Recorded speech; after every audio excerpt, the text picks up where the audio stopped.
जयन्ते मंगला। बंधुओं नमस्कार। तो कुंभ राशि वालों, कैसे हैं आप लोग? उम्मीद करते हैं महामाई मां बगलामुखी की कृपा और आशीर्वाद से अच्छे ही होंगे।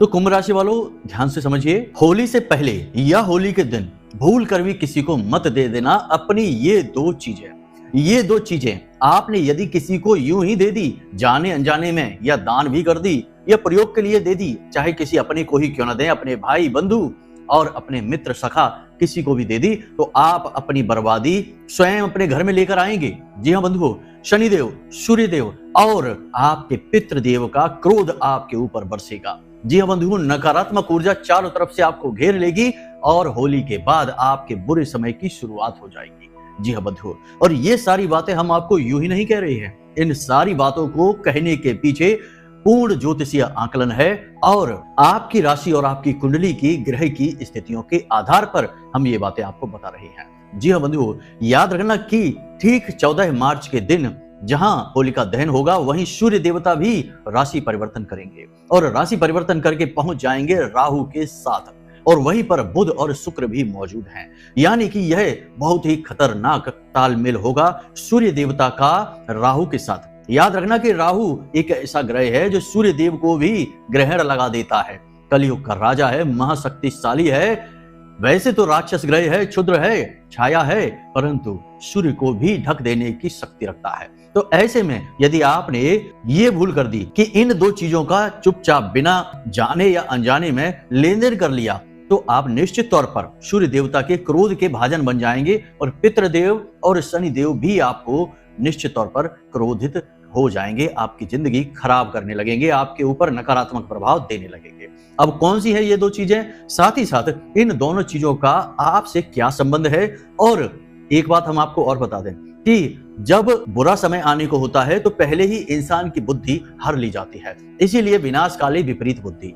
कारण इसका यह होता है कि जैसे कि अगर किसी को यह कहा जाए कि तुम्हें सफेद रंग किसी को नहीं देना है, तो उसके आसपास ऐसा वातावरण बनता है कि लोग उससे सफेद रंग की ही मांग करते हैं, सफेद रंग के कपड़ों की मांग करते हैं, खाने पीने के लिए सफेद रंग की चीजें, मिठाई वगैरह, शक्कर है, चावल है, ऐसी चीजों की मांग करने लगते हैं। और फिर उसे कभी जाने में कभी अनजाने में यह भूल हो जाती है कि वह उठाकर इन चीजों को दूसरों को दे देता है, और यहीं से उसके बुरे समय की शुरुआत हो जाती है। इसीलिए विनाशकाले विपरीत बुद्धि बात जो कही गई है शास्त्रों में, वह चरितार्थ हो जाती है। तो अब ऐसे में जरूरत पड़ती है सही ज्ञान की, मार्गदर्शन की। मार्गदर्शन का मतलब ही है कि आने वाली बाधाओं और अड़चनों को पहले ही बता दिया जाए और सतर्क कर दिया जाए, सावधान कर दिया जाए। तो यही कार्य आज हम इस कार्यक्रम में करने वाले हैं। हम आपको बताएंगे 4 ऐसे कार्य जो आपको होली से पहले और होली के दिन भूल कर भी नहीं करने हैं, गलती से भी नहीं करने हैं। कर दिया तो आपका जीवन बर्बाद होते देर नहीं लगेगी। और 2 ऐसी चीजों के बारे में जिन्हें आपको भूल कर भी किसी को देना नहीं है, किसी भी हालत में नहीं देना है, लेकिन विडंबना ऐसी है कि इन 2 चीजों की मांग आपसे अवश्य की जाएगी। जी हाँ बंधुओं, और ये जो 4 कार्य हम आपको बता रहे हैं, ये 4 कार्य करने के लिए आपको प्रेरित किया जाएगा। वातावरण ऐसा बनेगा, लोग आपको प्रेरित करेंगे, माहौल ऐसा बनेगा कि आप अनजाने में ही सही लेकिन इन कार्यों को कर डालेंगे। और जैसे ही आप करेंगे वैसे ही राहु नकारात्मक होकर आपके जीवन में परेशानियां बढ़ाना शुरू कर देगा। और फिर अन्य देवी देवता जैसे कि सूर्य है, शनि है और पितृ हैं, ये भी एक दूसरे से जुड़े हुए हैं, ये भी नाराज होकर, क्रोधित होकर आपके जीवन को बर्बाद करने लगेंगे। जी हाँ बंधुओं, तो अब ऐसे में आपको यह कार्यक्रम देखना बहुत जरूरी है। याद रखना बंधुओं कि अभी जो समय और काल चल रहा है, यानी होली से ठीक पहले का समय, इसे होलिका अष्टक कहते हैं। हम अपने हर कार्यक्रम में इसके विषय में आपको बता रहे हैं। इस समय पर हर प्रकार की नकारात्मक सकारात्मक कोई भी ऊर्जा हो, अत्यंत बलिष्ठ हो जाती है, सक्रिय हो जाती है, और ऐसे में आपके द्वारा की गई किसी भी गलती का आपको कई गुना फल मिलेगा और शुभ कार्यों का भी आपको कई गुना बढ़ चढ़कर फल प्राप्त होगा। इसीलिए हमने आपको कई छोटे छोटे शुभ कार्य, उपाय, क्रियाएं अनेक कार्यक्रमों में बताई है। इस कार्यक्रम में भी हम आपको एक बहुत ही शक्तिशाली और छोटी सी शुभ क्रिया के विषय में बताएंगे, इसे आपको जरूर करना है। आज जब आप इस कार्यक्रम को देख रहे हैं तो कल से ही इस क्रिया को करना शुरू कर दीजिए। अगर आपने 3-4 दिन भी ये क्रिया कर ली, यानी कि होलिका दहन के दिन तक ये क्रिया चलेगी, तो आपका जीवन धन्य हो जाएगा, आपके ऊपर भगवत कृपा प्राप्त होगी, महादेव के साथ साथ नारायण श्री हरि विष्णु की कृपा भी आपको प्राप्त हो जाएगी। यह बहुत बड़ा और बहुत ही शक्तिशाली अवसर होगा जब आप दो दो देवों के, जो कि बहुत बड़े देव कहे जाते हैं, महादेव कहे जाते हैं और सृष्टि के संचालक नारायण कहे जाते हैं, इनकी कृपा के पात्र बनेंगे। तो बस बंधुओं, कार्यक्रम को अंत तक देखना है। हम आपको उस क्रिया को कार्यक्रम के अंत में बताएंगे। पहले आप कुछ चीजों के बारे में और कार्यों के बारे में बताएंगे। अंत तक कार्यक्रम में रुके रहना है और सारी बातों को अच्छी तरह से समझ लेना है। बाद में न कहना कि गुरुजी आपने बताया तो था लेकिन हमने बात नहीं मानी और आज देखो कि आपने जो कहा वह सब कुछ सत्य हो गया। अक्सर यही लोग हमसे कहते हैं, तो आपको भी कहीं ऐसा ना कहना पड़ जाए, इसलिए कार्यक्रम को अच्छी तरह से समझ भी लेना है। तो चलिए बंधुओं, महामाई को याद करते हैं, कार्यक्रम को शुरू करते हैं। कमेंट बॉक्स में प्रेम के साथ, भाव के साथ लिख डालिए, जय मां बगलामुखी कृपा करो। महामाई निश्चित तौर पर आपके ऊपर कृपा करेंगे। साथ ही साथ 14 मार्च को यानी महारात्रि के दिन हम एक विशेष महाअनुष्ठान का आयोजन करने जा रहे हैं। यदि आपको उसमें भाग लेना है तो वीडियो में नंबर दिए गए हैं, उन नंबरों पर फोन करिए और उस अनुष्ठान के लिए जो दक्षिणा लगेगी, क्योंकि बिना दक्षिणा बिना अर्थ के तो कोई भी कार्य नहीं हो सकता है, तो उस दक्षिणा के विषय में ज्ञान प्राप्त कर लीजिए। उस दक्षिणा से आपके लिए नारियल, चुनरी, महामाई का श्रृंगार खरीदा जाएगा, जो आपकी तरफ से महामाई के चरणों में अर्पित किया जाएगा और आपके नाम से आहुतियां यज्ञ में की जाएंगी, हवन में की जाएंगी और आपकी अर्जी महामाई के चरणों में लगा दी जाएगी। तो ये सारी क्रिया के लिए थोड़ी बहुत अर्थ दक्षिणा की आवश्यकता रहती ही है। जो कुतर्की हैं, बुद्धिहीन हैं, वे इस अनुष्ठान से पूरी तरह से दूर रहें। उनका भगवान ही मालिक है, उनका कोई कुछ नहीं कर सकता। जिन्हें सचमुच में ईश्वर की कृपा, महामाई की कृपा चाहिए, केवल वो ही फोन करें। बाकी कुतर्की से हम हाथ जोड़ते हैं कि दूर रहें, कहीं और ही जाएं। तो चलिए बंधुओं, कार्यक्रम को शुरू करते हैं, मूल विषय को प्रारंभ करते हैं। कुंडली का आकलन जरूर कराना चाहिए, क्योंकि अगर आप खूब मेहनत करने के बाद भी यदि कामयाबी हासिल नहीं कर पा रहे हैं तो कहीं ना कहीं कुंडली में कोई दोष है, कोई नकारात्मक ग्रह योग है। उसका जब तक निराकरण नहीं होगा, उससे छुटकारा प्राप्त नहीं होगा, तब तक आपको कामयाबी हासिल नहीं हो सकती। उपाय चाहे कितने ही करते रहिए। ठीक है, तो प्रेम से बोलो जय माई की। जय माई की गुरुजी। बंधुओं, एक चीज ध्यान से समझिए कि हमारे आसपास जितनी भी चीजें हैं उनकी अपनी विशेष ऊर्जाएं हैं। किसी की सकारात्मक, किसी की नकारात्मक। नकारात्मक चीजें हमारे जीवन को बुरी तरह से प्रभावित करती हैं, इन्हें अपने घर से निकाल ही देना चाहिए, दूर ही रहना चाहिए। और सकारात्मक चीजें हैं, वे हमारे जीवन को सुंदर बनाती हैं, सुदृढ़ बनाती हैं। इसीलिए आपने देखा होगा कि लोग अष्ट धातु के छल्ले और कवच वगैरह बनाकर पहने रहते हैं, रत्न वगैरह धारण करते हैं, रुद्राक्ष वगैरह धारण करते हैं, तुलसी की माला है या फिर स्फटिक की माला वगैरह धारण करते हैं। हम तो आपसे यही कहेंगे कि यदि आज आप इस कार्यक्रम को देख रहे हैं तो सबसे पहला कार्य तो यही कर लें कि महामाई, महाविद्या, मां बगलामुखी की हल्दी की माला आज ही धारण कर लें। यदि नहीं कर सकते हैं या आपको जानकारी नहीं है, ज्ञान नहीं है, तो आज ही बाजार चले जाएं। पूजा घर की जो दुकानें होती हैं जहां से पूजा वगैरह का सामान मिलता है, हल्दी की माला लेकर आए, शुद्ध हल्दी की माला हो और उसे 24 से 48 घंटों के लिए सरसों के तेल में डुबा कर रख दें, महामाई के चरणों में रख दें और उसके बाद उसे निकाल कर अच्छी तरीके से साफ करके गंगा जल से धो के उसे अपने गले में धारण कर लें। हल्दी की माला इस दुनिया का, इस ब्रह्मांड का सबसे बड़ा रक्षा कवच है। यह मां बगलामुखी को समर्पित है और जो भी व्यक्ति हल्दी की माला धारण कर लेता है उसके आसपास बालगा कवच सक्रिय हो जाता है। इसीलिए इस माला का महत्व बढ़ जाता है।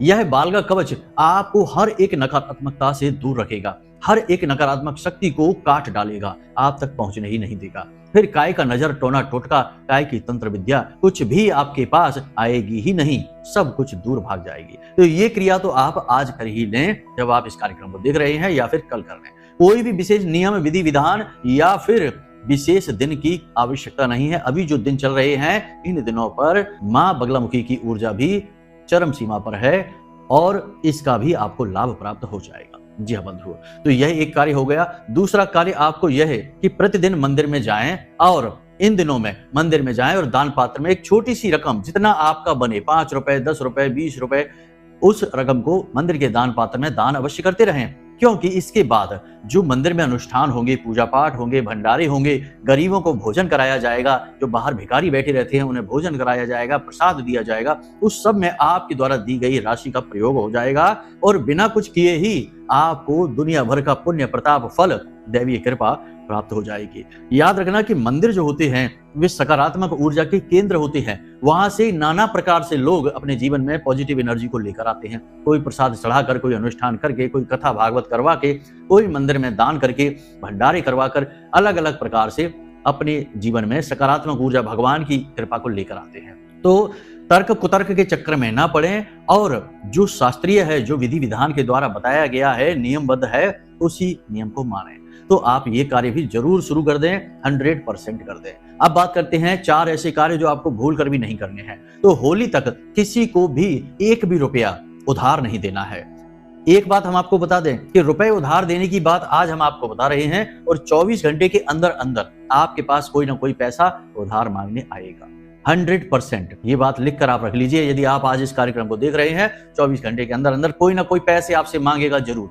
आपको पैसे देने नहीं है जब तक कि होलिका दहन यानी 14 तारीख तक। 15 तारीख को आप दे देना। 14 तारीख को सूर्य देवता का भी राशि परिवर्तन है और मीन संक्रांति है, तो उस दिन के बाद आप दे देना, लेकिन उससे पहले नहीं। तो पैसे को दबा कर रखना है, संभाल कर रखना है, यह बहुत ज्यादा जरूरी है।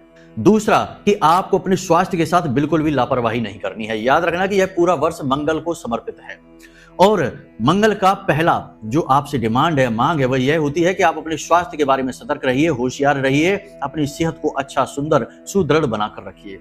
आपको इस समय पर, जब मंगल की ऊर्जा भी चरम सीमा पर है, इस समय पर अपनी सेहत का बहुत ख्याल रखना है। स्वाद के पीछे ना भागें, ऐसी चीजें ना खाएं जो स्वाद में तो अच्छी हैं लेकिन सेहत के लिए खराब है। फास्ट फूड वगैरह से दूर रहिए, उल्टा सीधा भोजन ना करिए, हल्का भोजन करिए, कम भोजन करिए और अपने शरीर को थोड़ा कसरत वगैरह करिए, योग प्राणायाम से जुड़िए, ऊर्जावान बनाइए। इससे आपका मंगल बहुत सकारात्मक हो जाएगा और ये पूरा वर्ष ही मंगल को समर्पित है, तो इसके बाद पूरा वर्ष मंगल आपको बहुत अच्छे फल देगा। क्योंकि देखिए अभी मंगल की ऊर्जाएं, सकारात्मक ऊर्जाएं अपने उत्थान पर हैं, तो अभी आप यदि मंगल का दिल जीत लेते हैं, उसे अपने पक्ष में कर लेते हैं, तो पूरा वर्ष आपके लिए यह बहुत लाभदायक रहेगा। जी हाँ बंधुओं, क्योंकि देखिए बंधु, हम केवल अभी ये जो 14 तारीख का राशि परिवर्तन है सूर्य देवता का, इसके विषय में ही बात नहीं कर रहे हैं। 29 मार्च को शनिदेव का बहुत बड़ा महापरिवर्तन पूरे 2.5 वर्षों के बाद होने जा रहा है, इसके विषय में भी बात कर रहे हैं। तो ऐसे में आप कुछ सावधानियां बहुत जरूरी है रखना। जो कार्य हम बता रहे हैं उन्हें आपको करते रहना है। अब 29 तारीख से 27 दिनों के बीच में आपके जीवन में कई पॉजिटिव घटनाएं घटित होंगी। आप लिख कर रख लेना ये बात कि 29 तारीख से दिन गिनना। 29 तारीख से 27 दिन यानी कि 27 दिन का एक चंद्रमास होता है, तो 27 दिनों के अंदर अंदर आपके जीवन में शनिदेव से जितनी भी बाधाएं, रुकावटें, अड़चनें थी, वे एकदम से हट जाएंगी और अचानक से आपको लाभ मिलने शुरू हो जाएंगे। अचानक से मौके, अवसर आपके जीवन में आने लग जाएंगे। जो व्यक्ति अब बेरोजगार हैं उन्हें नौकरी के अवसर मिलेंगे। व्यापार जिनका रोका पड़ा है, ठप है, उनका व्यापार अचानक से चल निकलेगा। यह प्रमाण होगा कि राशि परिवर्तन शनिदेव का आपके लिए पॉजिटिव रहा है। जी हाँ बंधु, तो इस चीज को भी जरा सा ध्यान रख लेना। हमने इसे आपको बीच में इसलिए बता दिया क्योंकि हमारी बातें प्रामाणिक होती हैं, समय समय पर आप इन्हें चेक कर सकते हैं, जो हम समय के अनुसार आपको बातें बता रहे हैं। तो ये आपको, पहले तो हमने 2 कार्य बता दिए, ये कार्य आपको नहीं करने हैं। अब तीसरा कार्य, इससे आप ध्यान से समझिए।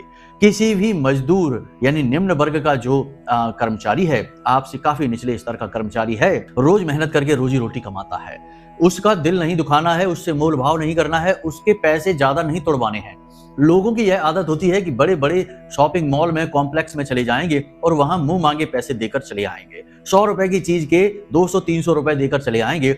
लेकिन बाहर जो रेडी वाले हैं, जो बेचारे दिन भर धूप में खड़े हैं, बिक्री कर रहे हैं सामान की, उनके 10-20 रुपए की फायदे की भी नहीं सोच सकते हैं, उनसे रुपए तोड़वाएंगे। 100 रुपए की चीज के 60-70 रुपए देने की कोशिश करेंगे, तो उनका ही मार्जिन, उनका ही प्रॉफिट कम हो जाता है और बेचारे इतनी मेहनत करते हैं, धूप में खड़े हैं। और एक चीज कि ऐसे लोगों के अधिपति शनिदेव होते हैं। जब आप 20 रुपए 30 रुपए तोड़वा कर किसी गरीब आदमी से कोई सामान लेकर आते हैं, आपको लगता है कि आपने 20 रुपए बचा लिए, 30 रुपए बचा लिए, लेकिन ये 20-30 रुपए आपके जो घर में पूंजी है, जो पैसा है, उसको खोखला करना शुरू कर देंगे। आप असल में दीमक लेकर अपने घर में आ गए हैं और धीरे धीरे आप देखेंगे कि अचानक कुछ ऐसा हो जाएगा कि आपके 2-4 हजार, 10-20 हजार रुपए अचानक एक झटके में खर्च हो जाएंगे। कोई बीमार हो जाएगा, कहीं झगड़ा हो जाएगा, कहीं एक्सीडेंट वगैरह हो जाएगा, कुछ ना कुछ ऐसा हो जाएगा कि अचानक से आपके हजारों रुपए खर्च हो जाएंगे। फिर आप सोचेंगे कि हमने तो कुछ ऐसा किया नहीं, अचानक हमारे जीवन में ये खर्चा क्यों आ गया, अचानक हमारी पूंजी कम क्यों हो गई, हमारे खर्चे, बजट बिगड़ क्यों गई। तो आप सोचते ही रह जाएंगे, आपको पता ही नहीं चलेगा कि आपने कहाँ गड़बड़ की है, कहाँ गलती की है। हम आपको बता रहे हैं, आप बस एक कार्य करना शुरू कर दीजिए आज से ही, जब आप इस कार्यक्रम को देख रहे हैं, कि किसी भी गरीब आदमी से मोल भाव जरूरत से ज्यादा नहीं करेंगे। उसे जाकर बता दीजिए कि हम आपकी चीज इतने रुपए की लेंगे, आपको पसंद है तो दे दो, नहीं पसंद है तो आप जाइए किसी और से ले लीजिए। लेकिन उस पर खड़े रहकर वहीं पर मोल भाव करके उस पर दबाव बनाने की कोशिश ना करें कि उसे मजबूरी में सामान बेचना पड़े। मोल भाव बंद ही कर दीजिए। आप जैसे ही आज से मोल भाव बंद करेंगे, 30 दिन के अंदर अंदर आप देखेंगे कि आपकी फिजूल खर्चियां अचानक रुक जाएंगी। बीमारी है तो बीमारी ठीक हो जाएगी। पैसा आपका बिना मतलब में इधर उधर जो जा रहा था, जैसे कि लोग कहते हैं कि पैसा आता तो खूब है लेकिन रुकता नहीं है, तो पैसा आपका जाना बंद हो जाएगा, अपने आप पैसा रुकना शुरू हो जाएगा। ये बहुत बड़ी ट्रिक है ज्योतिष की, जिसे कोई नहीं बताता है, और यह शास्त्रीय पद्धति भी है। आपको सामान लेना है तो एक रेट फिक्स करिए कि हम तो 70 रुपए देंगे, 60 रुपए देंगे। वो कहेगा नहीं तो कोई बात नहीं, किसी और पर चले जाइए। और कोशिश ये करिए कि जितना पैसा वो कहता है उतने ही पैसे में आप ले लीजिए। आपको लगेगा जरूर कि आपने 10-20 रुपए ज्यादा दे दिए, पैसे थोड़े ज्यादा खर्च कर लिए, लेकिन ये जो 10-20 रुपए आप लेकर आए हैं, ये आप अपनी जो पूंजी है उसके लिए खाद लेकर आ गए हैं। जी हाँ बंधु, खाद समझते हैं ना, जिससे पौधा बड़ा होता है।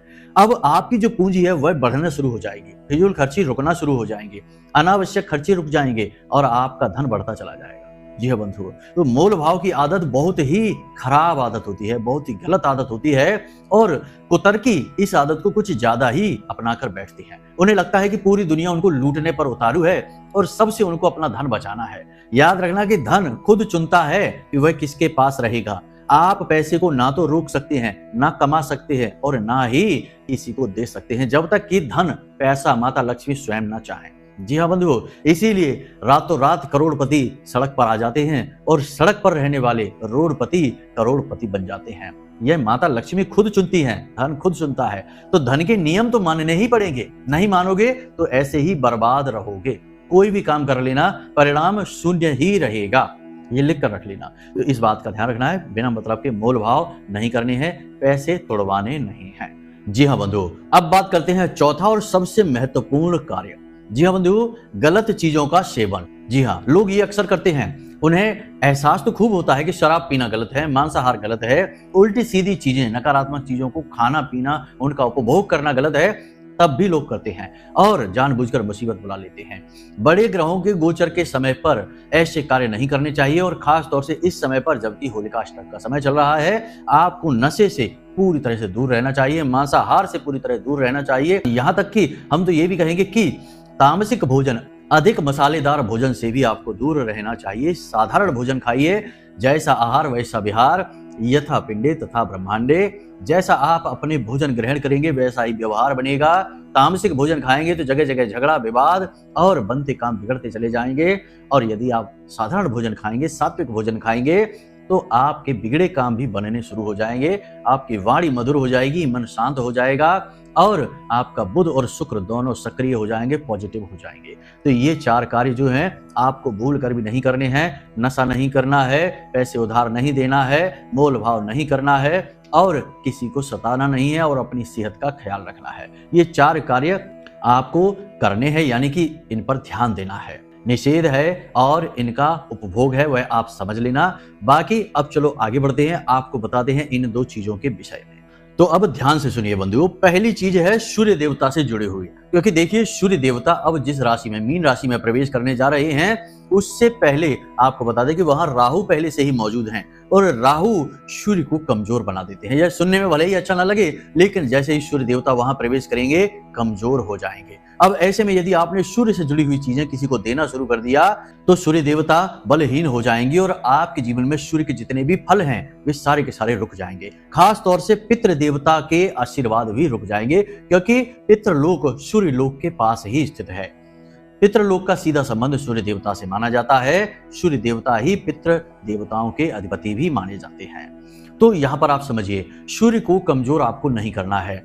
गुड़, तांबे के बर्तन, तांबे की कोई भी चीज, और लाल और सफेद रंग के वस्त्र किसी को भी आपको नहीं देने हैं। वैसे सफेद रंग के वस्त्र शुक्र को भी सूचित होते हैं, लेकिन सूर्य देवता के लिए भी होते हैं। कहीं कहीं पर लाल और पीले रंग के वस्त्र कहे जाते हैं। तो आप 3 रंगों को, लाल, पीला और सफेद, ये 3 रंग आपको किसी को नहीं देने हैं।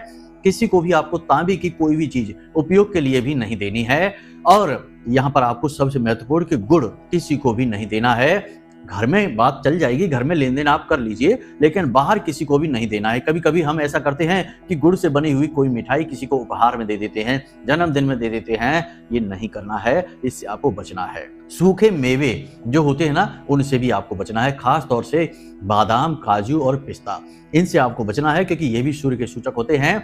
लोग इनसे बनी हुई मिठाई दे आते हैं और बाद में सूर्य कमजोर करके बैठ जाते हैं और फिर दुखी होते हैं। फिर नौकरी में परेशानी, व्यापार में परेशानी, मान सम्मान की कमी और स्वास्थ्य खराब हो जाना, ये सारी दिक्कतें जीवन में शुरू हो जाती हैं। तो इसका आपको भूल कर भी लेन देन नहीं करना है। अब दूसरी चीज, इसे जरा ध्यान से सुनिए। इलेक्ट्रॉनिक सामान, घड़ी, मोबाइल या कोई भी इलेक्ट्रॉनिक चीज आपको किसी को भी नहीं देनी है। और मशीनरी भी, जैसे कि आपका वाहन है, आपके उपकरण हैं, आप किसी भी तरीके का लैपटॉप है, मोबाइल है, कुछ भी उपयोग करते हैं, इलेक्ट्रॉनिक सामान, मशीनरी का सामान, ये आपको किसी को भी नहीं देना है, ना तो प्रयोग के लिए और ना ही यूं ही हमेशा के लिए। दान भी नहीं करना है इनका। दान मंदिर में किया जाता है, मंदिर के बाहर का दान लेन देन ही कहा जाता है। यह आपके व्यवहार को बढ़ा सकता है, परंतु आपके पुण्य धर्म को नहीं बढ़ाएगा। वह तभी बढ़ाएगा जब आप मंदिर में जाकर दान करें। इसीलिए ग्रहों से जुड़ी हुई चीजों के दान का जो विधान है वह मंदिर में होता है, मंदिर से बाहर नहीं। तो बाहर आप इसे लेन देन ना करें। सबसे महत्वपूर्ण कि अपना वाहन किसी को भी नहीं देना है, ना तो चलाने के लिए और ना ही उपयोग करने के लिए, घर पर किसी के रखने के लिए भी नहीं देना है, अपने ही घर पर रखना है। लोग अक्सर ऐसा करते हैं कि उनके घर पर जगह की कमी है तो अपना वाहन किसी और के घर में रख देते हैं। ये भी आपको नहीं करना है, इससे भी वह उसकी ही सीमा में पहुंच जाता है, उसके ही प्रयोग में आ जाता है। अब वो प्रयोग करे या ना करे वो एक अलग बात होती है। तो इन चीजों का आपको ख्याल रखना है। एक और खास बात कि आपको काले रंग का और नीले रंग की कोई भी वस्तु किसी से मुफ्त में नहीं लेनी है। ये विशेष बात आपको ध्यान रखनी है। कब तक? 14 मार्च तक, यानी होलिका दहन के दिवस तक आपको यह चीज याद रखनी है कि काली और नीले रंग की, गहरे नीले रंग की कोई भी वस्तु किसी से आपको मुफ्त में नहीं लेनी है। यदि कोई दे देता है तो उसे पैसे जरूर दे देना है। इस बात का आपको विशेष ध्यान रखना है। अब ध्यान से सुनिए कि एक विशेष क्रिया, आज जब आप इस कार्यक्रम को देख रहे हैं तो आज से ही, यानी अब रात है तो फिर कल से ही सुबह के समय आप ये कोशिश करें कि एक अनार बाजार से लेकर आएं और उस अनार के रस को निकालें और उसमें थोड़ा सा शहद मिला दें और उस अनार से भोलेनाथ का अभिषेक शुरू कर दें। आज जब आप इस कार्यक्रम को देख रहे हैं तो आज से ही कर दें। यदि व्यवस्था हो सकती है तो अनार का रस घर पर ही आकर निकालें, बाजार से ना लेकर आएं। अनार का अभिषेक शहद मिला हुआ यदि कोई व्यक्ति भोलेनाथ को अर्पित कर देता है तो इससे न केवल भोलेनाथ अत्यंत प्रसन्न हो जाते हैं, बल्कि नारायण श्री हरि विष्णु भी बहुत ही खुश होते हैं, मुस्कुराने लगते हैं। शास्त्रों में कहा गया है कि अनार का अभिषेक भोलेनाथ को किया जाता है और भगवान विष्णु मुस्कुराने लगते हैं। भले ही योग निद्रा में क्यों ना हो, वहां भी मुस्कुराने लगते हैं।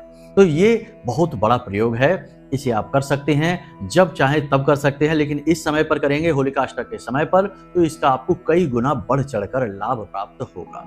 जी हाँ बंधु, तो बस इन प्रयोगों को आप करें, इन सावधानियों को बनाकर रखें और हर एक बात को समझकर उसे अपने जीवन में उतारें। तभी कोई भी बात, कोई भी ज्ञान फलित होता है जब उसे जीवन में उतारा जाता है। केवल सुन लेने मात्र से, पढ़ लेने मात्र से ही जीवन में ज्ञान का लाभ प्राप्त नहीं होता है। तो उम्मीद करते हैं कि आप सारी बातें हमारी समझ चुके हैं। अब यदि कोई मन में प्रश्न उठता है तो आप, हमने जो वीडियो में नंबर दे रखे हैं, उन नंबरों पर फोन करके जानकारी प्राप्त कर सकते हैं।